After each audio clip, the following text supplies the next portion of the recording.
নমস্কার বন্ধুরা, কেমন আছেন?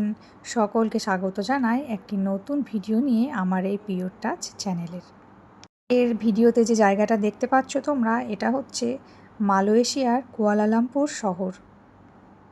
27 তলা থেকে যার ভিউটা এরকমই দেখাচ্ছে। এটা হলো আমাদের কমপ্লেক্স, যেখানে একটা এত বড় সুইমিং পুল আছে, বাচ্চাদের প্লেগ্রাউন্ড আছে, সুন্দর একটা ক্যাফেটেরিয়া আছে, টেরেস আছে।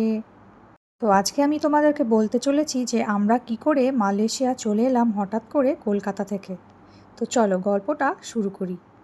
আমার হাজব্যান্ড আইটিতে জব করে।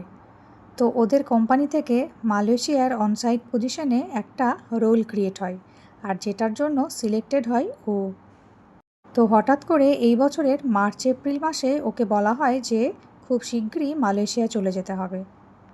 আমাদেরও ইচ্ছে ছিল বাইরের দেশে চান্স পেলে যাওয়ার, তো আমরাও সেই সুযোগটাকে মিস করিনি। তো অফিস থেকে প্রথমে ওর ভিসা প্রসেস করে ওকে পাঠিয়ে দেয় মালয়েশিয়ায়। ও এসে থাকার ঠিক 2 মাস পর আমার আর আমার মেয়ের ডিপেন্ডেন্ট ভিসা তৈরি হয়। এই প্রসেসগুলো সব ওর অফিস থেকে করে দিয়েছিল। পর জুন মাস নাগাদ আমরা এসে পৌঁছই এখানে। পৌঁছতে গিয়ে আমার যা কষ্ট হয়েছিল সেটা আমি ছাড়া আর কেউ জানে না।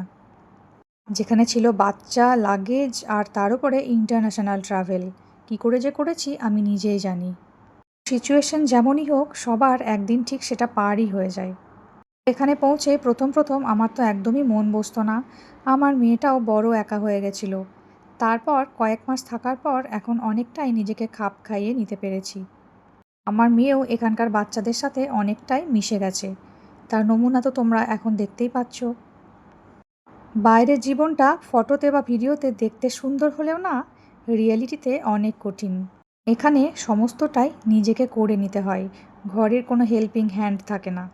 ঠিক করলাম আমার এই জার্নির দিনগুলো তোমাদের সাথে এক এক করে শেয়ার করি, আর এভাবেই আর ইউটিউবের স্মৃতির পাতায় থেকে যাক। তো 1 বছরের কন্ট্রাক্টে এসেছি, এরপর এক্সটেনশন হলে ভেবে দেখতে হবে যে কী করা যায়। এখানে আপাতত থাকতে ভালোই লাগছে, মাঝে মধ্যে বাড়ির লোকজনদের খুব মিস করি।